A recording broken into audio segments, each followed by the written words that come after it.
Hi friends, in this video also we are going to discuss about one of the obstetrical emergency, that is uterine rupture. A uterine rupture is a tear in the wall of the uterus, and this can occur most commonly at the previous cesarean section or at the site of the previous cesarean wound. And usually majority of the uterine rupture is occurring during the process of labor, but it can occur even during the pregnancy time also, but usually it will occur during the process of labor. The causes of uterine rupture include cephalopelvic disproportion, that is a disparity in between the fetal presenting part and the maternal pelvis. And the next cause is grand multiparity. If the number of deliveries are more than five or more than five, that mother we are considering as grand multipara. In that cases, the laxity of the muscles will be more. The uterine muscles will be more lax, so there is a chance for rupture of the weakened muscles. Then uncontrolled or injudicious administration of oxytocin.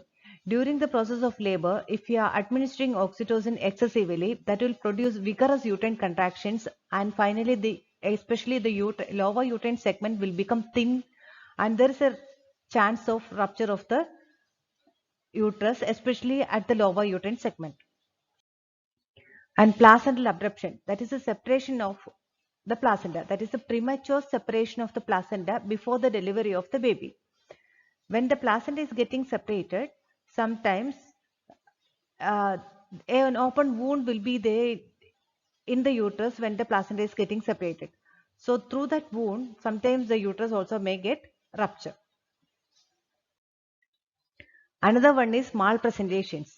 In the case of malpresentations, usually there is a chance for slowness of labor, or the entire labor process may become late. And during this process, the uterus will be contracting and relaxing. Finally, the uterine muscles will become lax, or its capacity will decrease.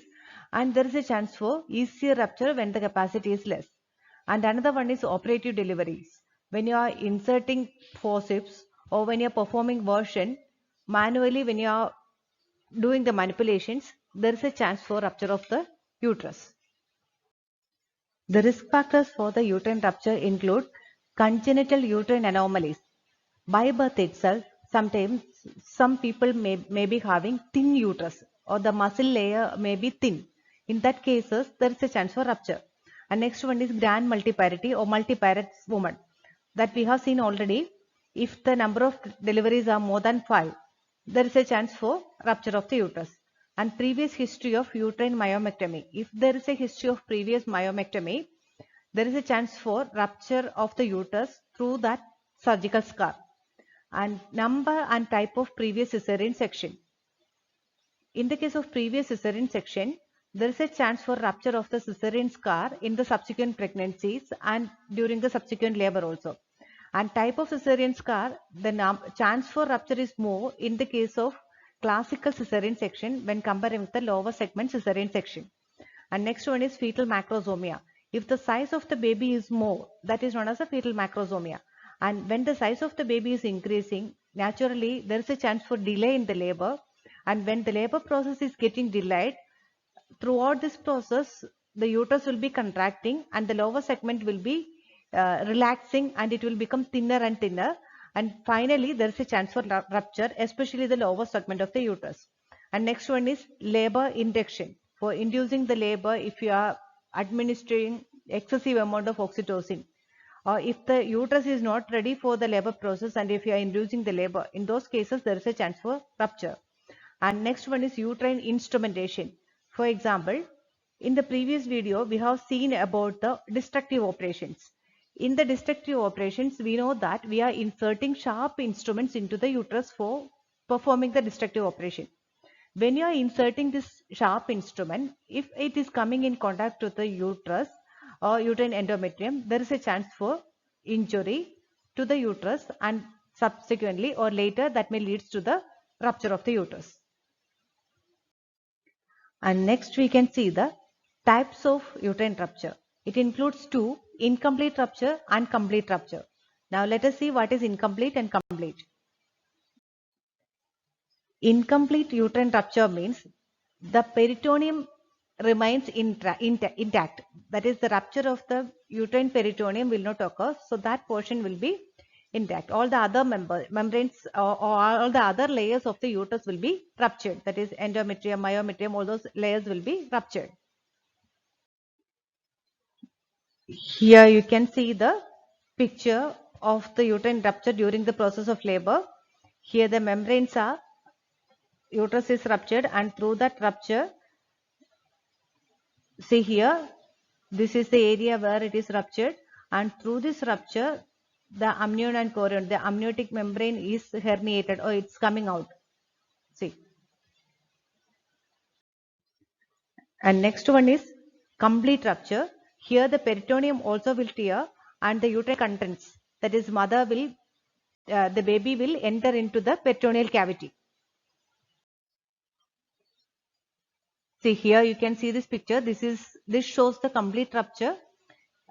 The uterus is completely ruptured, including the peritoneum, and fetal hand is visible outside the uterus. This is the complete rupture. Next, we can see the types of scars that can cause a rupture uterus. First one, cesarean section scar. The scar of the previous cesarean section that may rupture. And next is hysterotomy scar. That is, if you are making an opening into the uterus, that process is known as a hysterotomy. For any processes, for any type of procedure, if we have done that previously before the pregnancy, there is a chance for rupture of that scar. And uterine perforation scar. For example, if you are doing the dilatation and curettage, if you are performing the abortion, sometimes the sharp instruments may perforate the uterus.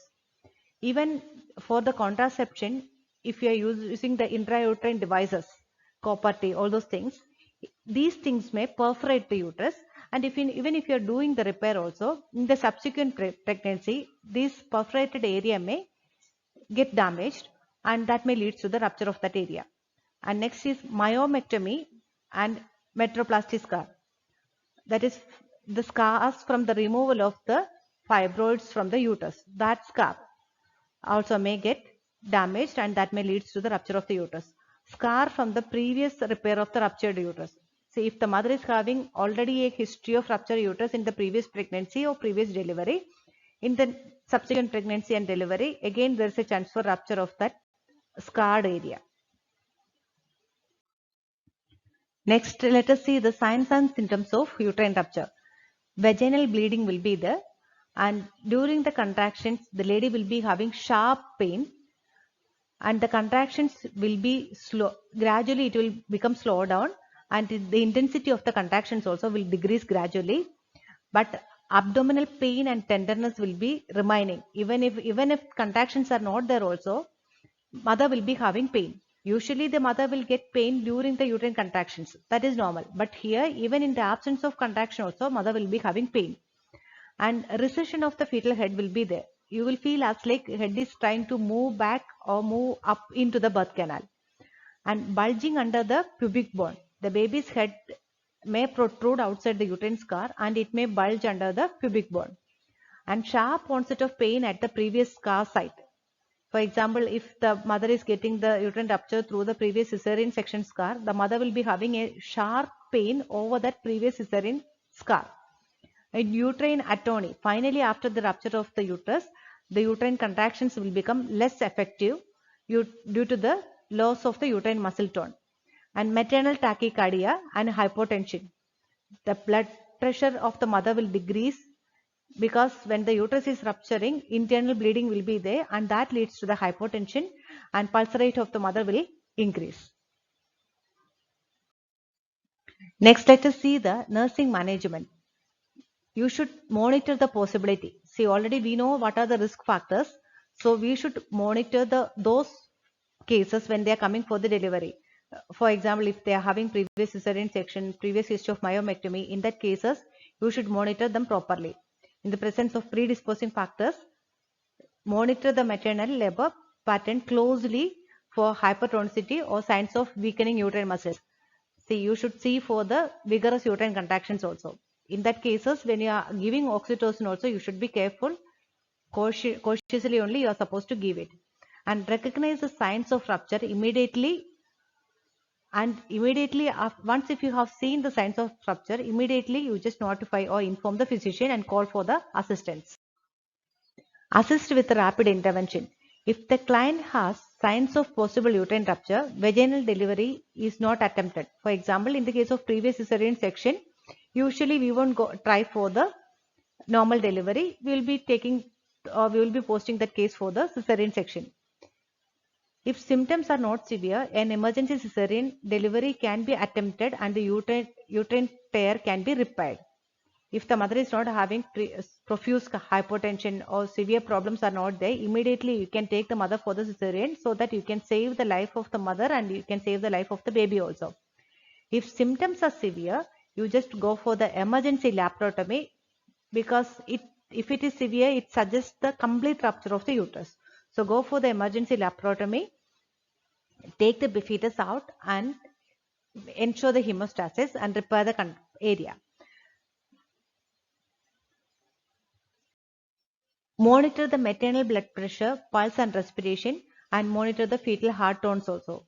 If the client has central venous pressure catheter in place, monitor pressure to evaluate blood loss and effects of fluid and blood replacement. Insert a urinary catheter for assessing the fluid balance. Obtain the blood and check for the acidosis. Give oxygen and maintain a patent airway. Prevent and manage complications. Give oxygen 8 to 10 liters per minute using a closed mask. Restore circulating fluid volume by giving IV. Evaluate the case response to therapy and fetal condition. Prepare the case for the surgery and start the antibiotics. Provide physical and emotional support. It is your responsibility to give physical and emotional support to the partner and to the family members also. Inform the family about how they will receive the information about the mother and newborn and where they are supposed to wait. Give such information to the family. Next is the treatment. First, start the blood transfusion. Give glucose solutions. If it is a complete rupture, go for the laparotomy and repair the ruptured areas. And if it is not a manageable condition, go for the hysterectomy, that is the removal of the entire uterus. Thanks for your attention. We will be meeting soon with the next video about the next obstetrical emergency. Thank you so much.